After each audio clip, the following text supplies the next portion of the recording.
26 अगस्त 2025 के current affairs. पहला question, केंद्रीय मंत्री मनसुख मांडविया ने हॉकी एशिया कप 2025 की ट्रॉफी का अनावरण किया। ये जो एशिया कप है ये हॉकी का एशिया कप है। हालांकि क्रिकेट का भी एशिया कप आने वाला है, लेकिन ये एशिया कप की बात आ रही है, हॉकी के एशिया कप की बात आ रही है। डॉक्टर मनसुख मांडविया जो कि पहले भारत के इससे वर्तमान में तो खेल मंत्री एवं श्रम रोजगार मंत्री है। इससे पहले वो स्वास्थ्य मंत्री हुआ करते थे। कौन? डॉक्टर मनसुख मांडविया 2019 के समय जब लोकसभा चुनाव हुआ था, लेकिन अभी वर्तमान में खेल एवं श्रम रोजगार मंत्री है। इनका निर्वाचन क्षेत्र पोरबंदर गुजरात है। क्या? डॉक्टर मनसुख मांडविया वर्तमान में खेल एवं श्रम रोजगार मंत्री है। इनका निर्वाचन क्षेत्र पोरबंदर गुजरात है। 12वीं हॉकी एशिया कप, ये एशिया कप जो है ये 12वीं हॉकी एशिया कप है।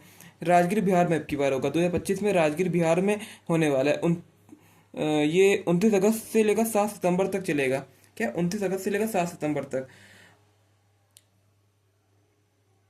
डॉक्टर मनसुख मांडविया खेल एवं श्रम रोजगार मंत्री, इनका निर्वाचन क्षेत्र पोरबंदर गुजरात। इन्होंने अभी जो ट्रॉफी है उसका अनावरण किया है। केंद्रीय मंत्री मनसुख मांडविया ने हॉकी एशिया कप 2025 की ट्रॉफी का अनावरण किया। ये देखिए, ट्रॉफी का अनावरण किया है। ये 29 अगस्त से शुरू होगा। 29 अगस्त से शुरू होगा, 7 सितंबर तक चलेगा और राजगीर बिहार में होने वाला है। पहला क्वेश्चन कंप्लीट।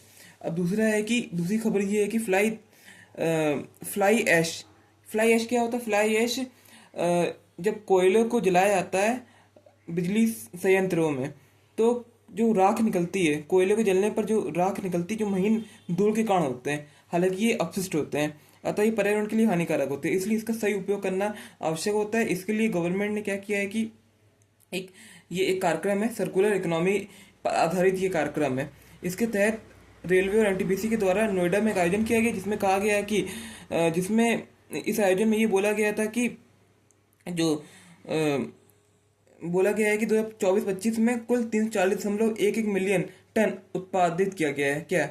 यही फ्लाई ऐश जो धूल के कण होते हैं, धूल का जो राख जो होती है, कोयले की जो राख होती है, वो एक अपशिष्ट पदार्थ होता है, अतः इसका सदुपयोग किया गया है। जैसे कि सड़क और फ्लाईओवर बनाने में सीमेंट के रूप में, ईंट व टाइल्स के रूप में, बैक फिलिंग और खदान भराई के रूप में। 2024-25 में 340 मिलियन टन का उत्पादन हुआ है और सफलतापूर्वक 332 मिलियन टन का उपयोग हो चुका है। अभी ये करीब 7 से 8 मिलियन टन के आसपास बचा हुआ है। और एनटीपीसी का जो मुख्यालय है वो नई दिल्ली में। इसके निदेशक व प्रबंधक गुरदीप सिंह है। ये 2016 से बने हैं और फिर से इनको चुना गया है। इसके अलावा 7 नवंबर 1975 में एनटीपीसी की स्थापना हुई थी। NTPC national thermal power corporation limited, 7 नवंबर 1975, हेडक्वार्टर न्यू दिल्ली। और ये फ्लाई ऐश जो ये कार्यक्रम ये नोएडा में हुआ है। अब इसी के साथ आप देख लीजिए कि 2024-25 में फ्लाई ऐश का उपयोग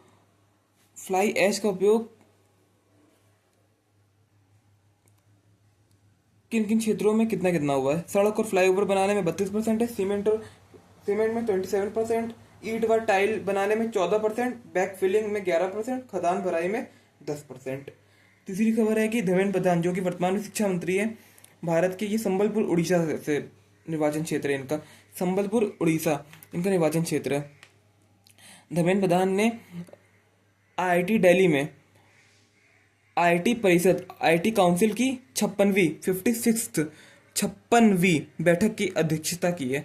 आईआईटी दिल्ली की स्थापना 1961 में हुई थी। भारत सरकार ने अब चौथी खबर यह है कि भारत सरकार ने पशुओं में ब्लड ट्रांसफ्यूजन और ब्लड बैंक हेतु अपनी तरह का पहला नेशनल गाइडलाइन जारी किया है। मतलब पहली बार भारत सरकार ने ब्लड ट्रांसफ्यूजन और ब्लड बैंक, मतलब पशुओं के लिए जो होता है, पशुओं में जो ब्लड ट्रांजिशन रक्तदान किया जाता है, उसके लिए पहली बार राष्ट्रीय दिशा निर्देश जारी किया गया है। पहली बार ये गाइडलाइन मत्स्य पालन, पशुपालन और डेयरी मंत्रालय द्वारा किया गया है। वर्तमान में मत्स्य पशुपालन और डेयरी मंत्रालय के मंत्री राजीव रंजन लल्लन सिंह है। मुंगेर लोकसभा क्षेत्र से ये है। क्या नाम है? मुंगेर, वो बिहार में पड़ता है। मुंगेर, देखिए मुंगेर बिहार में पड़ता है। इसका उद्देश्य ये है कि पशुओं के लिए ब्लड ट्रांसफ्यूजन सेवाओं के मानकीकृत स्टैंडर्डाइज करना। पशुओं के लिए जो ब्लड ट्रांसफ्यूजन सेवाएं हैं उसको मानकीकृत करना, जो पूर्व में बिना गाइडलाइन के लिए होता था, अली अब इसके लिए गाइडलाइन बना ली गई है ताकि पशुओं का स्वस्थ रूप से रक्तदान किया जा सके। अब अगली खबर।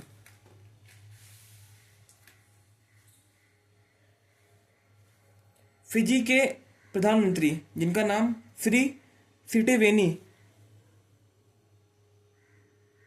लिगाम मावा राबुका, ये ध्यान रखिए, सिटेवेनी राबुका फिजी के प्रधानमंत्री है। ये भारत के राष्ट्रपति, भारत में आए राष्ट्रपति से मिलने के लिए। राष्ट्रपति जी जो है द्रौपदी मुर्मू वर्तमान में 25 अगस्त 2025 में राष्ट्रपति भवन में द्रौपदी मुर्मू जी से मुलाकात की है इन्होंने। कहाँ पे? राष्ट्रपति भवन में, राष्ट्रपति भवन में, राष्ट्रपति का आवास जो है राष्ट्रपति जी का। और फिजी के राष्ट्रपति जो है वो है नायकामा लाला बलावू। फिजी एक ओशनिया क्षेत्र का हिस्सा है, साउथ पैसिफिक ओशियन में स्थित एक देश है और फिजी की राजधानी सुवा है। लास्ट ईयर 2024 में राष्ट्रपति द्रौपदी मुर्मू फिजी गई थी और अभी वर्तमान में फिजी के प्रधानमंत्री आए हैं भारत में राष्ट्रपति जी से मिलने के लिए। और साउथ पैसिफिक ओशियन में फिजी की राजधानी सुवा है। फिजी की राजधानी सुवा है, ये सुवा राजधानी है, सुवा। नेक्स्ट खबर, टेलीमेटिक्स डेवलपमेंट सेंटर 1984 42वां स्थापना दिवस। टेलीमेटिक्स डेवलपमेंट सेंटर, इसकी स्थापना 1984 में हुई थी। अभी हाल ही में इसका 42वां स्थापना दिवस बनाया गया है। कार्यक्रम का उद्घाटन किया है डॉक्टर चंद्रशेखर पेम्मासानी ने। संचार और ग्रामीण विकास राज्य मंत्री है। संचार और ग्रामीण विकास राज्य मंत्री डॉक्टर चंद्रशेखर पेम्मासानी ने कार्यक्रम उद्घाटन किया किस चीज का? टेलीमेटिक्स डेवलपमेंट सेंटर के 42वां स्थापना दिवस का। डोनाल्ड ट्रंप ने भारत में किसे अमेरिकी राजदूत बनाया? सर्जियो गौर को। डोनाल्ड ट्रंप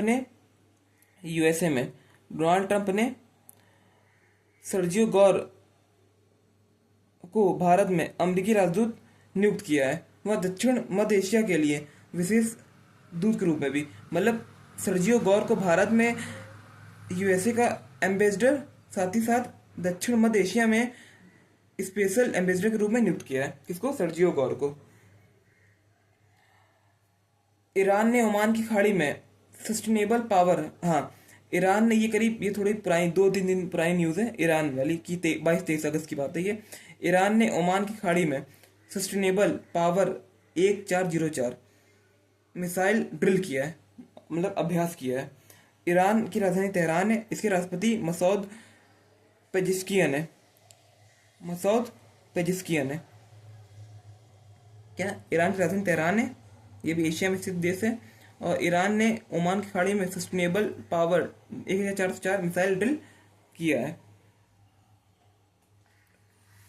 नेक्स्ट खबर, केरल जिसकी राजधानी तिरुवनंतपुरम में भारत का प्रथम पूर्णतः डिजिटल साक्षर राज्य बन गया है। क्या? भारत का पहला पूर्णतः डिजिटल साक्षर राज्य कौन सा राज्य बना है? केरल, जिसकी राजधानी तिरुवनंतपुरम है। इसके जो गवर्नर अभी हाल ही में 2025 में बने हैं राजेंद्र विश्वनाथन आर्लेकर। ये ध्यान रखिए, राजेंद्र आर्लेकर। और सीएम पी विजयन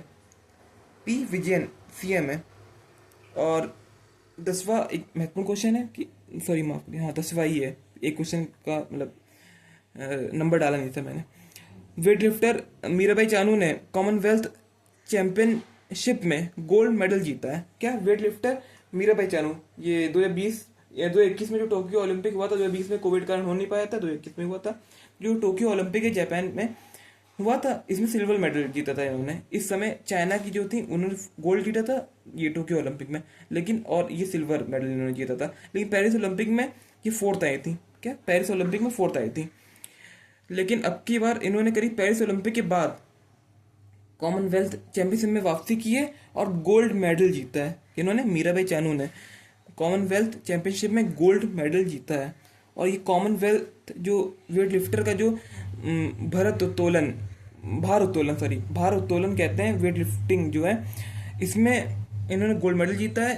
अहमदाबाद में हुआ है कॉमनवेल्थ चैंपियनशिप का आयोजन। कहाँ पे हुआ है? अहमदाबाद में। इसी के साथ आज का करंट अफेयर समाप्त हुआ और कल मिलते हैं। और इसकी पीडीएफ टेलीग्राम चैनल में मिलेगी। ये आप डिस्क्रिप्शन में इसको देख सकते हैं, टेलीग्राम चैनल ज्वाइन कर सकते हैं, वहाँ से आपको पूरी ये जो हैंड रिटन नोट्स है इसकी पीडीएफ मिल जाएगी। नमस्कार।